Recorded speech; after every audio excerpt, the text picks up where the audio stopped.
बिस्मिल्लाहिर्रहमानिर्रहीम। अस्सलाम वालेकुम। कैसे हैं आप? उम्मीद करती हूँ कि आप ठीक होंगे। अल्हम्दुलिल्लाह मैं भी ठीक हूँ। तो बहुत ही मज़ेदार दानेदार सूजी का हलवा बनाएंगे। बहुत ही मज़ेदार सूजी के हलवे की रेसिपी, दानेदार हलवा। जैसे कि आज शब बारात है, सोचा कि आज नान और हलवा बांटा जाए, तो मैंने कहा हलवे की रेसिपी बनाती हूँ और आपके साथ शेयर करती हूँ। बहुत ही मज़े का दाने का हलवा तैयार होगा, जिसके लिए मैंने सूजी ले लिया तकरीबन आधा किलो। कप के हिसाब से 3 कप, ये कप के हिसाब से 3 कप सूजी है और वज़न के हिसाब से आधा किलो मोटी सूजी लिया, बारीक सूजी नहीं, क्योंकि दानेदार हलवा बनाना हो तो सूजी को मोटी ही लिया जाता है, बारीक नहीं। अब यहाँ पे मैंने एक पैन ले लिया है। पैन के अंदर मैंने पानी डाल दिया तकरीबन 1.5 किलो, क्योंकि आधा किलो सूजी है, इसके अंदर 1.5 किलो हम पानी डालेंगे। पानी मैंने उबलने के लिए रख दिया। साथ इसके अंदर मैंने 4 से 5 इलायची है, इसको मैंने दरदरा सा था पीस लिया, वो डाल दिया। साथ मैंने डाल दिया चीनी।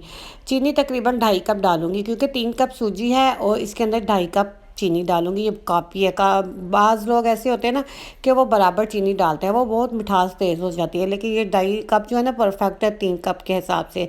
इससे मीठा बिल्कुल ठीक रहेगा, ज़्यादा तेज़ नहीं होगा। इसको मैं पकने के लिए रख दूँगी। हमने इसका शीरा नहीं बनाना। एक चुटकी सी ना इसके अंदर मैं फूड कलर डालूंगी, इससे खूबसूरत कलर आएगा हलवे का।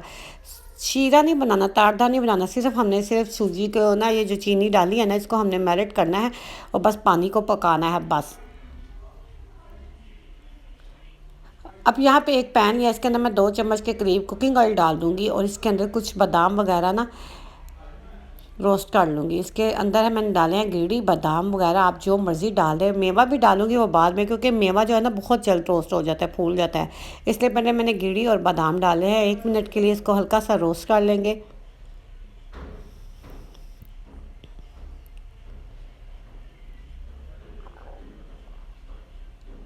अब यहाँ पे मेरा 1 मिनट हो गया इसको रोस्ट करते। इसके अंदर मेवा डालूंगी और 1 मिनट ये भी साथ इसके अंदर ना रोस्ट कर लूँगी। बहुत ही मज़ेदार सा इससे फ्लेवर आएगा हलवे के अंदर। जब इसे रोस्ट करके हम डालते हैं ना, बहुत ही मज़े का बनता है फ्लेवर, क्रिस्पी से आते हैं बादाम। अब यहाँ पे मैंने एक कढ़ाई चूल्हे पे चढ़ा लिया। इसके अंदर मैंने आधा किलो घी डाला है। आधा किलो सूजी, आधा किलो घी, बिल्कुल परफेक्ट है। आप कम या ज़्यादा और डाल सकते हैं। कुकिंग ऑयल में घी जो होता है ना हलवा, वो ज़्यादा मज़े का नहीं बनता। इसे कोशिश करें घी में बनाया, देसी घी हो जाए तो बहुत ही अच्छा है, वरना डालडा भी आप डाल सकते हैं।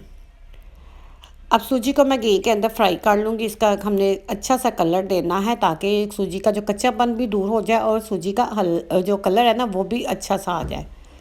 4 से 5 मिनट लगेंगे सूजी को फ्राई करते हुए। अच्छा, हमने इसको ज़्यादा नहीं फ्राई करना है बिल्कुल। वो अगर हम इसे ज़्यादा करेंगे ना, वो बिल्कुल काला काला हो जाएगा, वो खूबसूरत नहीं लगेगा, खाने में भी मज़ा नहीं आएगा और खूबसूरत भी नहीं लगेगा। तकरीबन 4 से 5 मिनट में हमने इसको ना बस फ्राई कर लेना है। अब मैं आपको दिखाऊंगी कि इसका हमें कितना कलर चाहिए। देखिए बस इतना कलर हमें चाहिए। देखो सूजी जो है ना अच्छी तरह से घी के अंदर भूनी जा चुकी है। अब जो मैंने पानी के अंदर चीनी मेल्ट करके रखी थी ना, वो डालूंगी थोड़ा थोड़ा करके, एकदम से नहीं डालूंगी, क्योंकि अगर एकदम से डालेंगे तो इसकी छींटे हमारे ऊपर पड़ेगी। थोड़ा थोड़ा करके ना पानी डालते जाएंगे और चम्मच को खिलाते जाएंगे।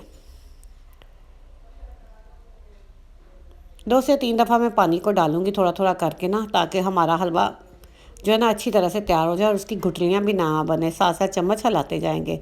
अब जो बकाया पानी रह गया वो सारा इकट्ठा इसके अंदर डाल दूँगी।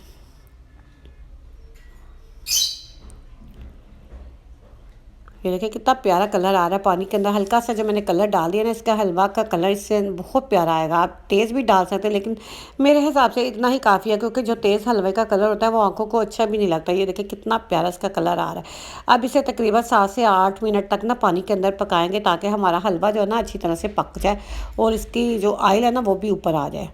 बहुत जल्द पक के ये हलवा तैयार हो जाता है। तकरीबन 10 मिनट में हलवा तैयार हो जाता है। कोई इसके ऊपर इतनी मेहनत नहीं होती और ये बहुत जल्द ही बन के तैयार हो जाता है। ये देखिए माशाल्लाह से सूजी हमारी फूल चुकी है। इसका जो पानी है ना बिल्कुल खुश्क हो चुका है। देखिए कितना अच्छा दानेदार हमारा हलवा तैयार हुआ है। अब इसके अंदर जो मैंने बादाम किशमिश वगैरह रोस्ट करके रखी थी ना, वो डाल के ना अच्छी तरह से ना हलवे के अंदर ना इनको मिक्स कर लेंगे। दानेदार सा हलवा हमारा ये देखिए कितना अच्छा तैयार हुआ है। आपको नज़र आ रहा होगा बिल्कुल दानेदार बना है, कोई आपस में हलवा चिपका नहीं है। चिपकू चिपकू हलवा होता है वो अच्छा नहीं लगता। ये देखें हमारा दानेदार हलवा माशाल्लाह से। अब मैं इसे 5 मिनट के अंदर बिल्कुल हल्की आंच पे ना 2-3 मिनट के लिए रख दूँगी, ताकि इसका जो ऑयल है ना बाहर निकल आए। ये देखिए तकरीबन 5 मिनट तो हो गए हैं, बिल्कुल 4 से 5 मिनट मैंने हल्की फ्लेम रखा था और ये देखिए ऑयल इसका बाहर आ गया। मैं से डिश आउट करके आपको दिखाती हूँ माशाल्लाह से। ये देखिए हमारा हलवा रेडी है और ऊपर ऑयल भी, जो घी मैंने डाला था ना, ऑयल ऑयल कहती हूँ तो मुँह पे ऑयल चढ़ गया, घी इसने छोड़ दिया। ये देखिए इसको डिश आउट करके दिखा रही हूँ अल्हम्दुलिल्लाह माशाल्लाह से। ये देखिए कितना अच्छा हमारा दानेदार हलवा तैयार हुआ है। ये आपको नज़र आ रहा है ना माशाल्लाह, बिल्कुल नहीं जुड़ा आपस में।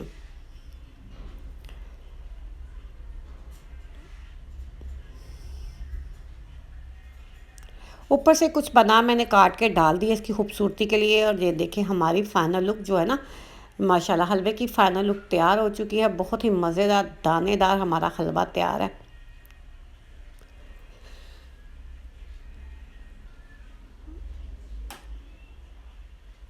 ये देखिए माशाल्लाह अल्हम्दुलिल्लाह। ये देखिए फाइनल लुक तैयार है। अगर आपको ये मेरे हलवे की रेसिपी पसंद आए तो आपने इसे लाइक शेयर लाजमी करना है। और जो चैनल पे न्यू आने वाले लोग हैं सब्सक्राइब करें और साथ ही बेल आइकन के बटन को दबा दिया करें ताकि हमारी आने वाली हर रेसिपी आप तक आसानी से पहुंच चुके। प्लीज़ वीडियो को मुकम्मल देखिया करेगा। ये देखें यहाँ पे मैंने नान के ऊपर भी हलवा डाल दिया जो मैंने बाहर बच्चों को बांटना है। हमारी न्याज बिल्कुल तैयार हो चुकी है, हलवा भी तैयार है और बांटने के लिए नान भी मेरे तैयार है। अब मैं इन्हें बाहर बच्चों को बांटूंगी। अगर आपको वीडियो पसंद आए तो आपने इसे लाइक शेयर कर देना है। और इसके साथ ही मैं आपसे चाहूँगी इजाज़त, इंशाल्लाह दूसरी वीडियो के साथ कल फिर हाजिर होंगे। तब तक के लिए अल्लाह हाफिज़।